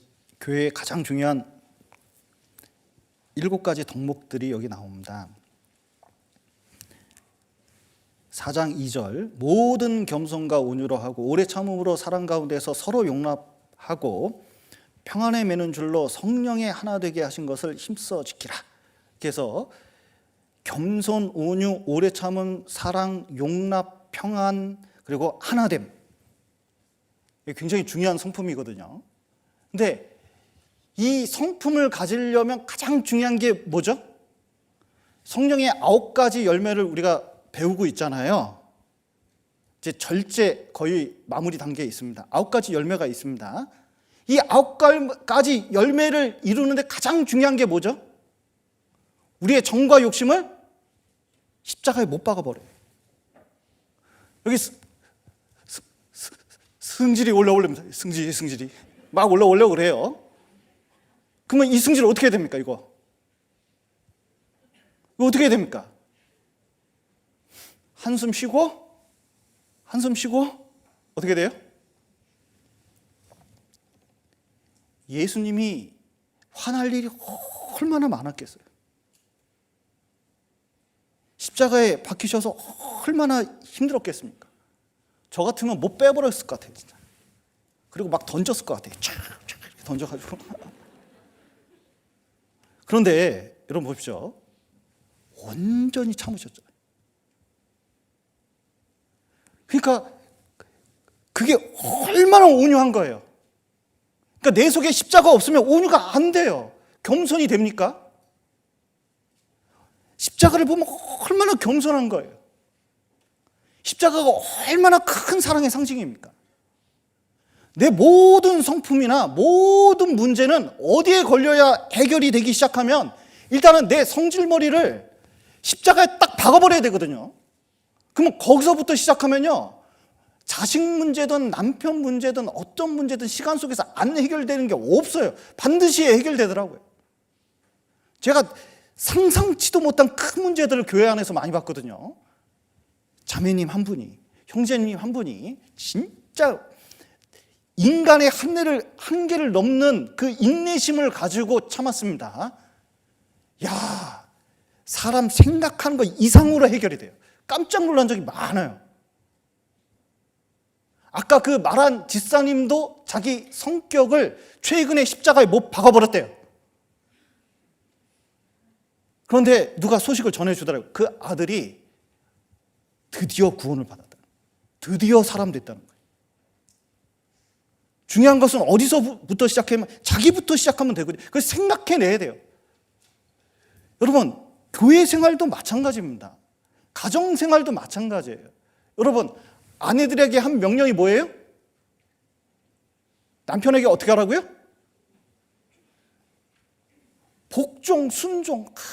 교회에서 제일 자매님들에게 설교하기 힘든.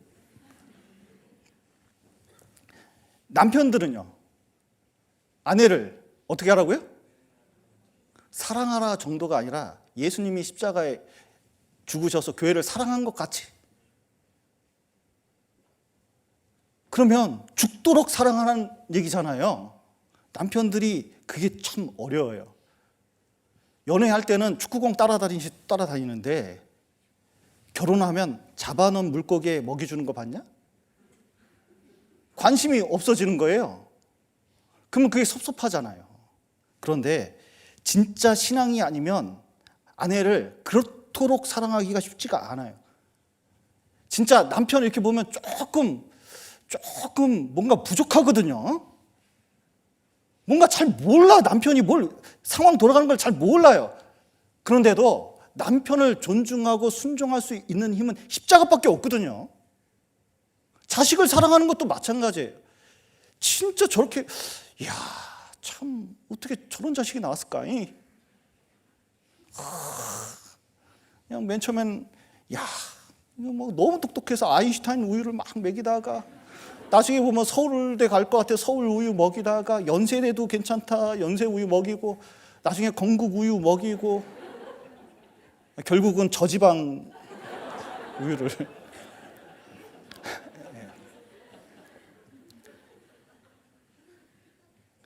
근데 진짜 사랑하는 것은 아인슈타인 우유 먹일 때가 아닙니다. 부모의 사랑은 진짜 자식이 못 낳았을 때 사랑하는 게 진짜 사랑이거든요. 그리고 생각하게 되는 거예요. 주님이 나를 얼마나 어떻게 사랑했는지 끝까지 놓지 않는지를 더 생각하게 되는 거예요. 그러면서 회복이 되기 시작하는 겁니다. 생각을 해야 됩니다. 그래서 그것을 통해서 진정한 처음 사랑이 회복되기 시작하는 거예요.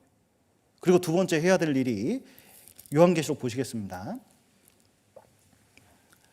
요한계시록 2장 5절. 그러므로 어디서 떨어진 것을 생각하고 회개하여. 맨 처음에 생각하고 그 다음에 해야 될 것이 회개입니다. 여러분, 진정한 회개는 하나님 보시기에 정상적인 자리에 딱 있는 거예요. 사랑의 자리에 딱 있어야 됩니다. 여기 서울에서 부산까지 딱 가려고 그럽니다. 그런데 앞불사 늘 가던 습관이 있어서 광주 쪽으로 딱 꺾였어요. 아이고 오늘 12시까지 가야 되는데 이거 큰일 났어요. 지금 얼마 시간이 안 남았거든요. 자, 그러면 빨리 광주로 향해 가면서 어떻게 해야 돼요? 맨 처음에 이렇게 봐봐. 아우 내가 어떻게 일로 들어왔을까? 아이고 큰일 났네. 하고 엑셀레이터를 계속 밟아요. 지구는 둥그니까 언젠가 도착하겠지. 만약에 이런 식으로 가면 어떻게 되죠? 이거는 더 잘못된 길로 가는 거예요. 근데 신앙생활을 하면서 잘못된 거 알면서요, 나는 왜 하나님 앞에서 이렇게 살까? 그런데 엑셀레이터 막 밟아요. 몸은. 그리고 나중에 보면 간격이 많이 벌어졌어요. 이거는 이상하게 회개한다고 하면서 자기 죄를 강화시키는 사람도 있어요. 쳇바퀴 돌듯이. 그리고 마음은 되게 둔해져요. 근데 진정한 회개는 뭐냐면 빨리 돌이켜가지고 어디까지 가야 돼요? 부산까지 제 시간에 도착해야 돼요. 여러분, 교회에서 막 구원도 안 받고 맨날 새벽마다 금요 철야 예배 때마다 주여 용서하여 주시옵소서 막 하면서 막 이렇게 이제 합니다. 그런데 구원받은 입장에서 이렇게 보면 그들은 회개한다고 하는데 회개가 됐습니까? 안 됐습니까? 구원에 이르지 않으면 진정한 회개는 아직 한참 멀었어요. 자기 죄를 얼마나 몰랐으면 구원의 필요성을 그렇게까지 몰랐을까? 그냥 생활 속에서 짜잘한 거 얘기하면서 뭔가 된 것처럼 착각하고 있는 거잖아요. 구원을 받아야 진정한 회개가 된 거지. 그 이후에 그런 것은 처리하기 시작하는 거죠. 그런데 구원받은 이후에도 첫사랑을 회복하지 않으면, 잘못한 것만 지적하면 그거 회개 아닙니다. 그거 회개 아닙니다. 다윗 보십시오. 다윗의 유명한 회개의 시가 있습니다. 시편 51편이죠. 시편 51편 잠깐 보겠습니다.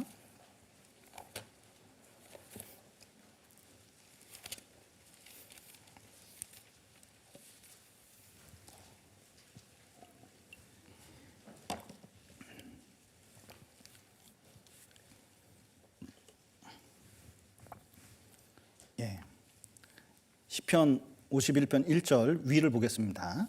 다윗의 시 영장으로 한 노래. 다윗이 밧세바와 동침한 후 선지자 나단이 저에게 온 때에. 지금 살인죄, 간음죄 몰래 아무도 모르는데 나단 선지자가 그걸 딱 지적을 했습니다. 당신이 그 사람, 이렇게 지적을 했죠. 그때 보통 권력자 같으면 저를 죽을래? 이렇게 나갔을 거예요. 근데 다윗은 납작 엎드렸거든요.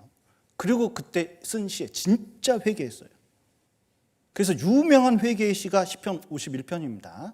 그런데 진짜 원하는 게 뭔지를 한번 보셔요. 그냥 내가 잘못했습니다, 그걸로 끝나는 게 아닙니다. 자기 죄성을 정말 내가 왜 이런 죄를 졌을까? 날 때부터 죄성을 가지고 있었기 때문에 이런 죄를 짓는구나. 난 진짜 처음부터 끝까지 날 때부터 지금까지 진짜 죄인이구나. 그걸 깨달았어요. 그런데 이 문제 해결하는 건 하나님밖에 없고, 자 10절 보시죠. 9절부터 읽겠습니다. 주의 얼굴을 내 죄에서 돌이키시고 내 모든 죄악을 도말하소서. 하나님이여 내 속에 정한 마음을 창조하시고 내 안에 정직한 영을 새롭게 하소서. 나를 주 앞에 쫓아내지 마시며 주의 성신을 내게서 거두지 마소서. 주의 구원의 즐거움을 내게 회복시키시고 자원하는 심령을 주사 나를 붙드소서. 그러하면 내가 범죄자에게 주의 도를 가르치리니 죄인들이 주께 돌아오리다. 보십시오.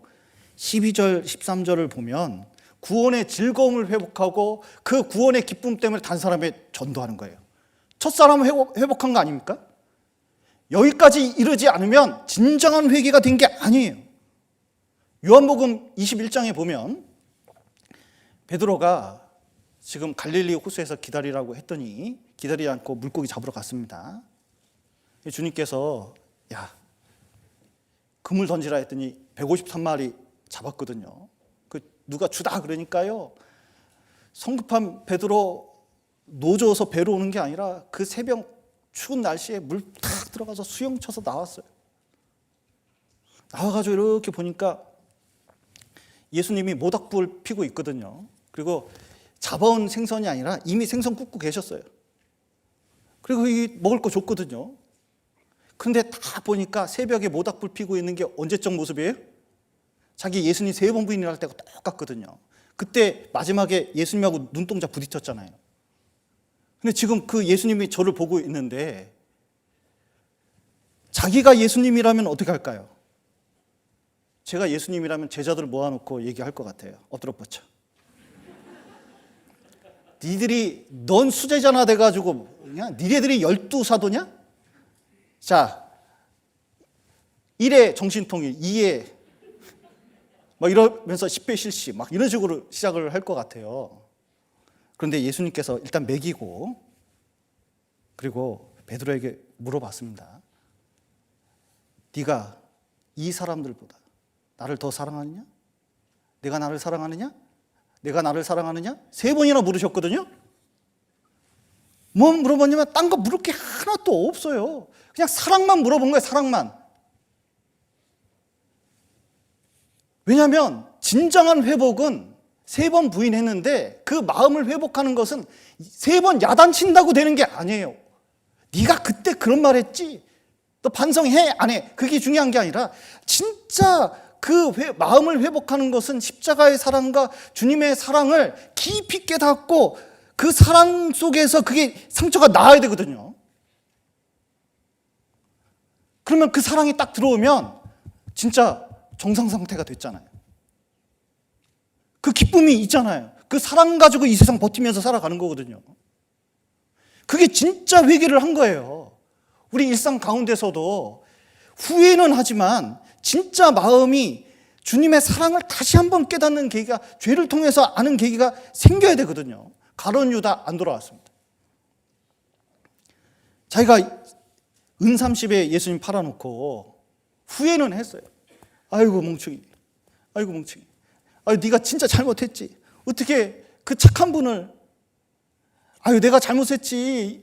예수님이 좀 나는 장풍이라도 불 줄 알았지. 뭐 이렇게 생각할 수도 있어요. 근데 후회하고 결국은 예수님 찾아갔어요. 목매달아 죽었어요. 그냥 스스로 문제를 해결하면서 죽었거든요. 마음은 주님을 사랑한 적이 없어요. 그 사랑을 깨달은 적도 없어요. 십자가에 나온 적도 없어요. 그런데 진짜 12월 마지막 달이잖아요. 그리고 신년을 얼마 앞두고 있잖아요. 새롭게 시작할 때 가장 중요한 게 뭐냐면 내 마음에 잘못된 것을 돌이키는 이 회개가 얼마나 중요한지 몰라요. 내 마음을 안 돌이키면 올해나 내년이나 어제나 오늘이나 다 똑같은 거예요. 뭐 신년 아무리 좋은 행사 해봐야 뭔 소용이 있어요. 돌이키질 않는데. 성경도 안 보는 거 돌이키지도 않지. 기도하는 습관도 그렇지. 맨 스마트폰 보고 있지. 맨날 뭐 돈 벌 생각하고 있고 자꾸 그런 생각에 빠지고 뭐 교회 일이 어떻게 돌아가든 세상 일이 어떻게 돌아가든 주님이 지금 오든 말든 관심이 없어요. 뭐가 문제인지도 몰라요. 지금 자기 가족이 어떻게 되고 영혼이 어떻게 되고 생각도 못하고 있는 거예요. 여러분 돌이켜야 됩니다. 지금 이때 돌이키지 않으면 내년도 마찬가지인 거예요. 아무리 코로나 끝나고 상황 좋아져도 그게 그렇게까지 달라지는 게 아닙니다. 그래서 정말 처음 사랑을 회복하기 위해서는 회개해야 되거든요. 또 하나 다시 보시겠습니다. 요한계시록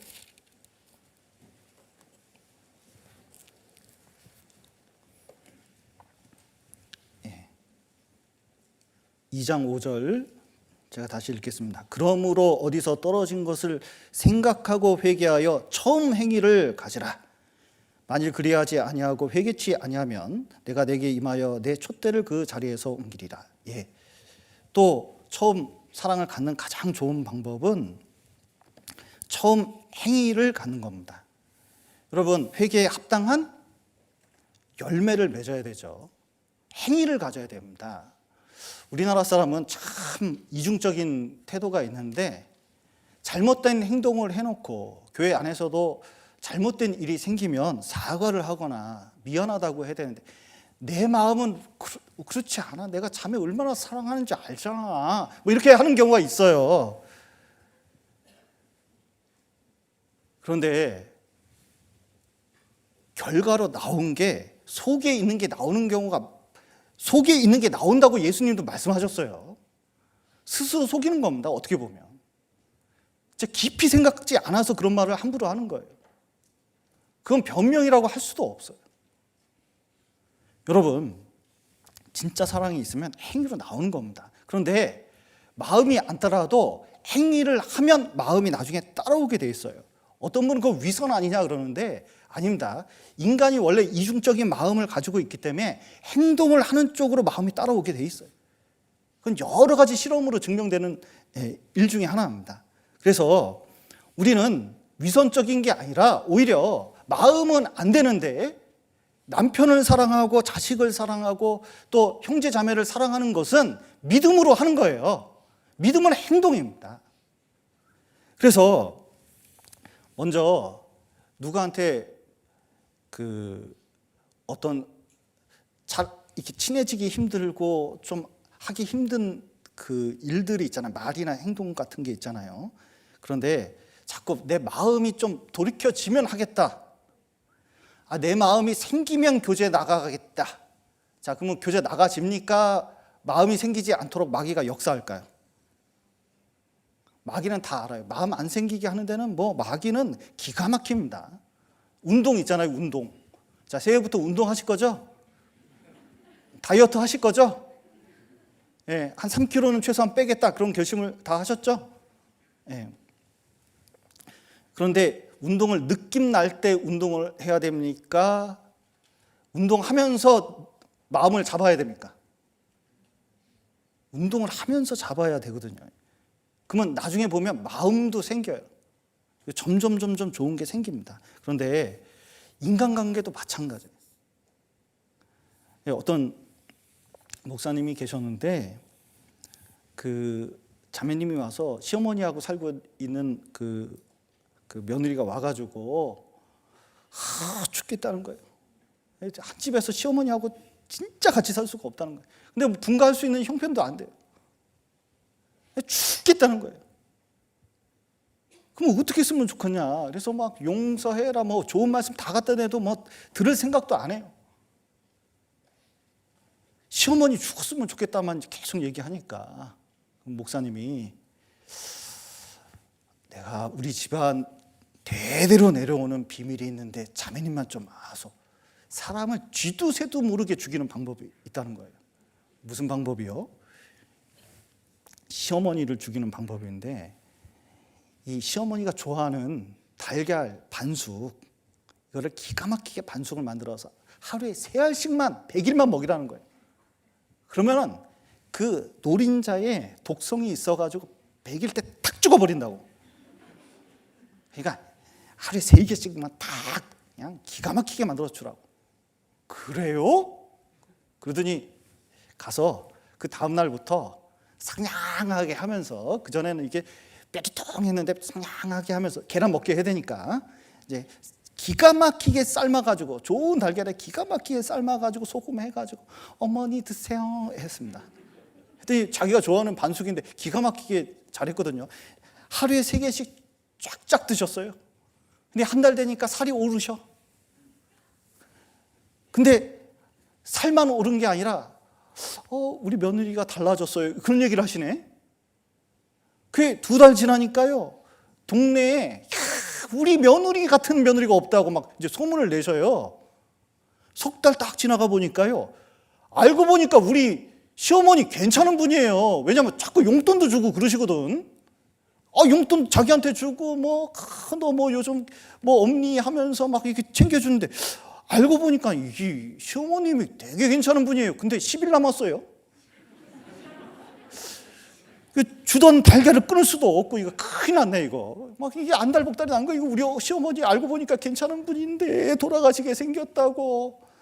그래서 목사님 다시 찾아갔어요. 그래서 목사님 큰일 났다고. 우리 시어머니 이거 돌아가시게 생겼다고. 이거 달걀 끊으면 안 되는데 이거 어떻게 하면 좋겠냐고 막 이렇게 막 얘기를 했어요. 그랬더니 달걀 먹고 죽는 사람이 어디 있어요. 그런데 자매님 원하시는 대로 시어머니는 돌아가셨네요. 왜냐하면 자기가 미워하던 시어머니 살았어요, 죽었어요? 죽었거든요. 지금 시어머니 안 미워해요. 사랑해요. 행동을 바꾸고 시간이 지나니까 서로 달라지는 거예요. 야곱도 에서 정말 만나기 싫어했거든요. 근데 야곱 강가에서 간절히 기도했습니다. 에서 만나서 일 안 생기게 해 주시옵소서. 기도 내용 보면 길지도 않아요. 짧아요. 근데 그걸 밤새도록 했대요. 성경 읽으면서 뭔 기도했을까 하고, 기도 내용을 하나밖에 없어요. 에서하고 잘 지내게 해달라고. 근데 기도하면서도 잘 안 믿어지는 거예요. 근데 끈질기게 기도해가지고 환도뼈가 딱 꺾었잖아요. 그때 뭐도 꺾었는지 아세요? 하나님께 대한 믿음이 생겼어요. 에서 만날 용기가 생겼어요. 자기 마음이 바뀌었어요. 에서를 보는 태도가 달라졌어요. 어긋 맞춰서 껴안아줬어요. 그리고 화해했어요. 행동이 달라지니까 여러분, 역사가 나타나는 겁니다. 말씀을 붙들고 내 행동을 바꿔보셔요. 자꾸 마음 안 생긴다고 말씀 좀 하지 마시고, 목사님 찾아와서 안 된다고만 말씀은 좀 하지 마셔요. 그래서 어떻게 해서든 좀 내가 태도를 바꿔보려고 노력하는 게 꼭 필요합니다. 그래서 개혁이란, 종교개혁 이런 말을 쓰잖아요. 종교개혁이 뭐냐? 원래 상태로 돌아가는 거예요. 그래서 종교개혁가들이 외친 게 뭐예요? 오직 믿음, 오직 성경, 오직 은혜, 오직 하나님께 영광. 정말 우리는 믿음을 가지고 있고 성경을 가지고 있고 은혜를 가지고 있습니다. 그리고 주님의 사랑을 가지고 있습니다. 중요한 것은 진짜 오직자를 붙여가지고 처음에 가졌던 내가 그 진짜 중요한 그 마음을 회복하고, 그리고 이 12월 달을 보내고 새해를 맞이하는 게 정말 새롭게 시작하는 겁니다. 그리고 달라진 1년을 만나고 곧 오시는 주님을 만나 뵀을 때 정말 하나님께 찬양하면서 하나님께 영광 돌리면서 살 수 있을 거라고 생각이 듭니다. 그래서 이번 기회에 처음 사랑을 회복하시는 좋은 기회가 됐으면 좋겠습니다. 같이 기도하시겠습니다. 사랑과 은혜가 풍성하신 하나님 아버지, 죄 가운데 있었던 저희를 주님의 피로 구원하시고 또 몸된 교회 가운데서 주님의 사랑을 배울 수 있도록 도와주신 감사드립니다. 또 새해를 주시고 또 새롭게 시작할 수 있는 기회를 주심을 감사드립니다. 우리가 마음을 다시 회복하고 또 주님의 사랑을 간직한 채 또 한 해를 맞이하고 또 힘있게 한 해를 살아갈 수 있도록 도와주시옵소서. 그리고 우리가 고칠 것을 고치고 또 생각할 것을 생각하고 또 바꿀 것을 바꿔서 참으로 하나님 앞에 옳게 살아갈 수 있도록 도와주시옵소서. 귀한 시간 허락하심을 감사드리며 예수님 이름으로 기도드렸습니다. 아멘.